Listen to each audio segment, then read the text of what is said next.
Yes, I have joined the 60 card cult, and yes, I am using the same thumbnail as last time.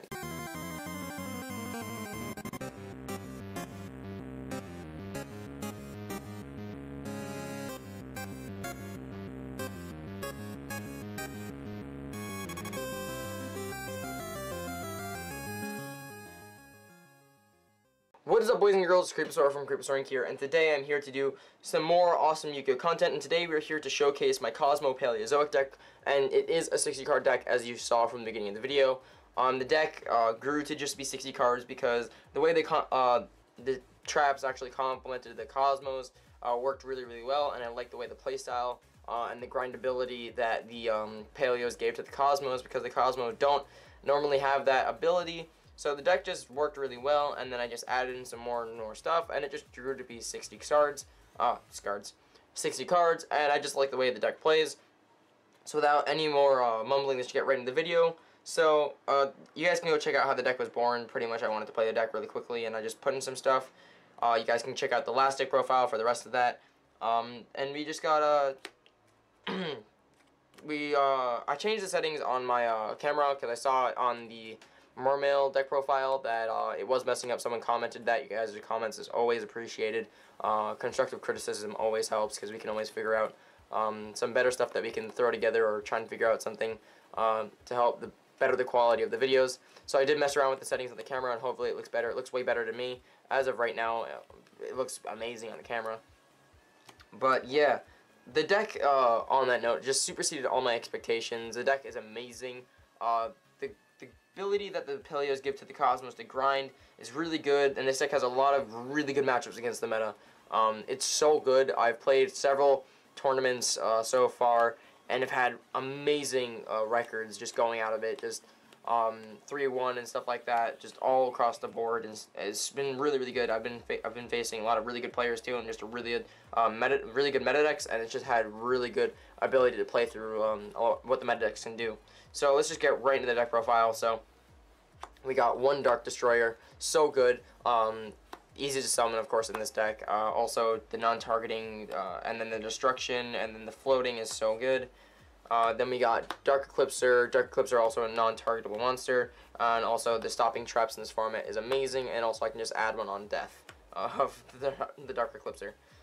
Next up, we got Forerunner. Forerunner is amazing in the deck, so that I can just, have another non-targetable big ship name that also gives me 1,000. This one also floats. You want to have a good amount of floating monsters in this format, and especially in the deck, just because how the deck plays and a lot of stuff in the meta right now. So next up, we got Triple Slip Rider. Slip Rider is really good for getting just rid of problematic cards, like Imperial Order in most cases. That's what you want to get rid of. So you want good spell and trap removal. This deck pushes through a lot of back row, but it does have a problem with floodgates like Imperial Order.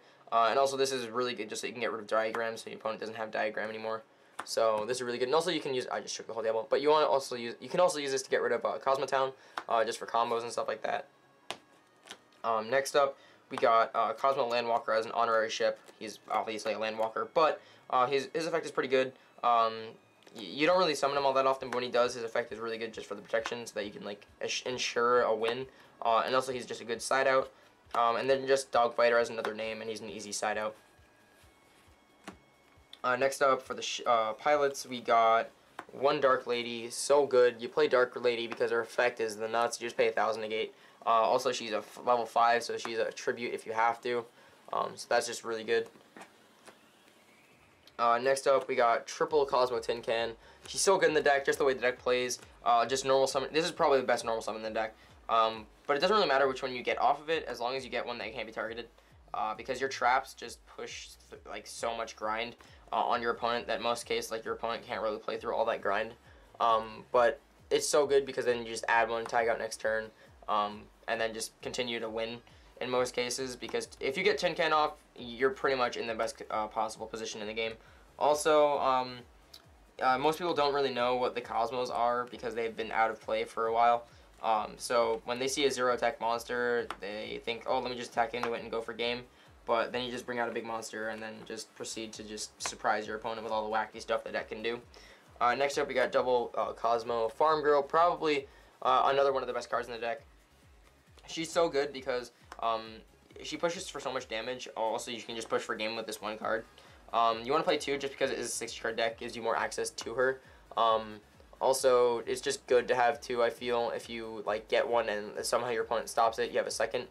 Because people do know Farm Girl. Most people do know what Farm Girl does, so they want to try and stop her at all costs. I feel like people put priority over on Farm Girl more than they do Tin Can sometimes. But this one at 2, I feel, is the magic number in the deck. You don't want to play 1 because then you won't really see it at all. And I want to see that card a lot just because in most times I'm playing into an empty board. And there are people doing construction outside, so sorry about that, guys. Can't really do anything about that. Next up, we got Kozmo Man.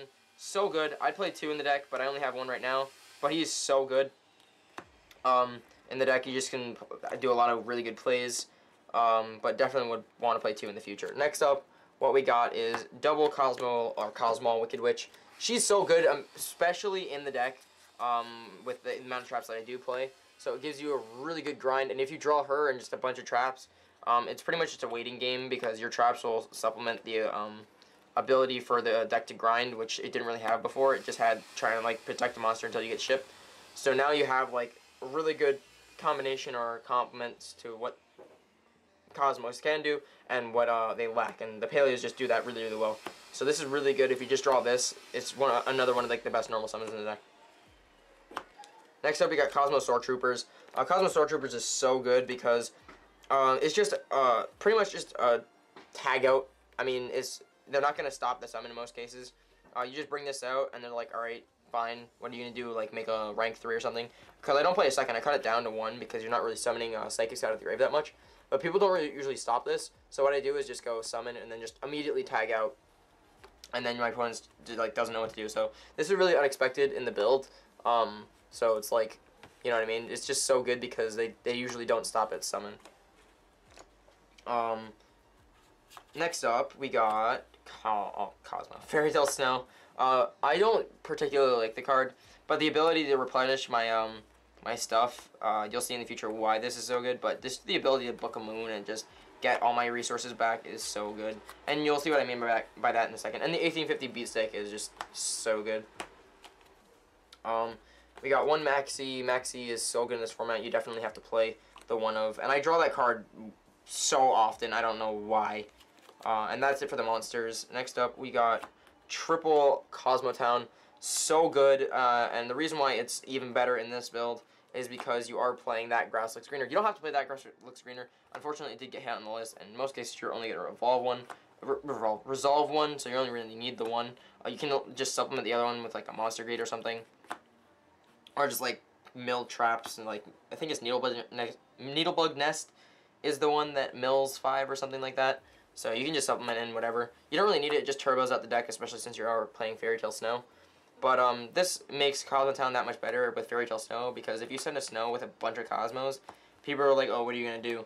All your Cosmos engraved. They don't really get their effects or anything like that. So what you do is just use Fairy Tale Snow's effect, banish all of your Cosmos, and then just make a pool of resources that you can easily access with Cosmotown. So it's just really, really good. And also it just fuels the ability to use Dark Eclipser against like Paleos and stuff like that. So it's just really, really good in the deck. You don't have to play it, and if I would play the one, I'm still going to be playing the one in the future. But I'm just going to sub in the other one with like a Monster Gate or something, just for more milling. So that's really, really good. Next up, we got Reasoning, self-explanatory. Bunch of different levels. Summoning is good. So we got double Regeki, not double Regeki, Regeki double Dark Hole. Really good, just board wipes are amazing. Next up we got is Emergency Teleport. Just really good OTKs, and if you need to bring out like a Farm Girl or something like that, that's really, really a good utility card. Next up we got Foolish Burial. Usually you'll just send Snow, and if you have like Call of the Haunted, then you'll send Dark Destroyer. But if you don't know what you need to send, just send Fairy Tale Snow. Next up we got Galaxy Cyclone. Really good because it can be activated if it's milled. Just wait the following turn, just get rid of a problem card. Or you can just blind hit a back row. And then we just got Terraforming, and only one. You only really need one in the deck. In most cases, you'll already have Cosmotown, or your deck will already be going, or you'll just draw into the one Terraforming, which I do a lot. So the one is really, really good. I don't really need any more. I don't really have the space. Next up, we got triple Dynamiscus, because that's the rest of the spells. So for the traps, we got triple Dynamiscus. Really good. Next up, we got is well, this is Paleo right here. So we got, next up we got Olenoids, and then next up we got Hallucigenia. So I'll just go by what was first. So I played Dynamiscus. It's I can target one face-up card on the field, and then just discard anything. I don't have to discard like a Paleo or anything, so it makes it really, really good. And then just banish it.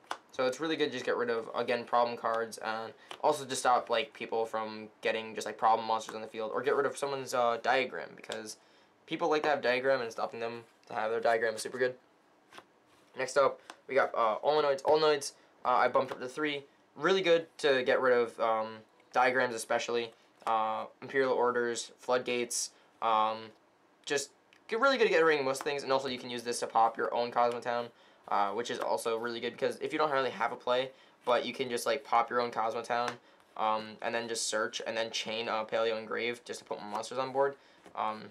It's such a good play. I've done that a lot.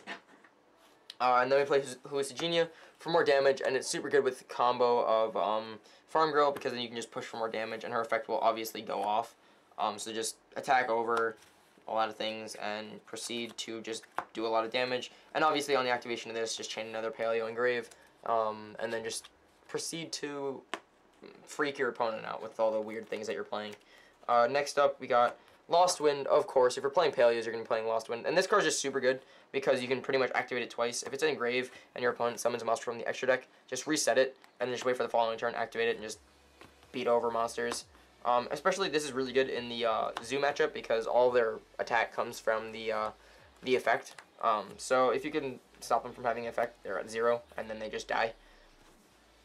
And again, if they're summoning from the extra deck, just bring it out, because in that Zoo matchup, you're going to bring back a bunch of Lost Winds. Next up, for the last 3 of, I believe. Yeah, the last 3 of is Call the Haunted, especially in this deck, you need to play it. I need to get a 3rd super, or I might just bump these up to Ultras, but the supers look really nice. So I need to get a 3rd super, but you play triple Call the Haunted for the Cosmos, so you can just bring those back. And I have Call the Haunted back as Snow, so I can flip the problem monster face down, which was super clutch. I proceeded to win that game. Next up, for the rest of the main deck, we got Double Mirror Force, super big blowout, not a lot of people expect it, and it's super good against Dino, because the Miscellaneous Source only protects it during the main phase, so you just activate all your stuff during the battle phase. Fiendish Chain, Breakthrough Skill, and for the rest of the traps, the last 3 traps in the deck, so we got Compulse, Bottomless, and Torrential, because this is just clutch. So broken. Big blowout, much win, very good card. Next up, we got the tokens for the extra deck. The extra deck is super small. You don't really go into the extra deck, and if you do go into the extra deck, you're just going in there for like a win more thing, or just to ensure the win. So we got 1 Toad, I don't even know what this card's name is, 1 Anomal Karas, 2 Anomal Karas, and then 1 Opibina.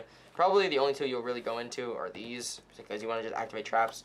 The only one I've actually gone into is Toad, and that was because I just wanted to ensure the win. You don't really summon because you don't really have like 2 Paleozoics on the field all that often, but if you do, you'll just make an Xyz or just push for more damage. Next up, we got, for the side deck, Triple Flying Sea, just really good against this format, against Paleos and Zoo. Again, just trying to get rid of problematic cards, so you use MST because you don't have to discard and use your resources. Forbidden Chalice, just really good this format. And then for the rest, we got Anti-Spell, because I heard this is really good against Pendulums, and then against most decks, just stopping them from activating their stuff right away is super good. And then we got Mask for the True Draco matchup, and then we got Change Disappearance for just any Zoo deck or Infernoid, so you can stop them from using their Decatron, just on summon and get rid of their Decatron. But yeah, that is the deck profile. Hopefully you guys enjoyed it. I do really like this deck. If you guys like it, definitely. If you guys think you're inclined to try and play it, go play it. It's super fun. Try it out on Dev Pro or Yu-Gi-Oh! Pro, whichever one. I really like this deck. I've been doing really well at locals with it too. I think I'm going to take it to the regionals coming up near me in July, I believe is when it is. But that's not the point. Anyway, guys, thank you so much for watching the video. If you liked it, please hit the like button below as hard as you can and subscribe to the channel for some more awesome Yu-Gi-Oh! Content. If you guys have any ideas just for the deck or any ideas for videos, please leave that stuff in the comment section below. Your comments are always appreciated. Your feedback is always appreciated. It really helps us out, especially since you guys did see in the video, it looks way better because of that guy Don't remember his name as of right now, what his username was, but he did tell me that I needed to fix my quality because the camera was just going insane, and obviously I went ahead and fixed it for you guys. So your comments are always appreciated, and we always try and like work those in to our videos, and if you guys have any good ideas, we'll obviously, you know, use those and give you your credit and stuff like that. So yeah, anyway guys, if you obviously like the deck, again, hit that like button and subscribe to the channel for more awesome YouTube content, and as always guys, I hope you enjoyed, and I'll catch you in the next one. Peace. No, no, no.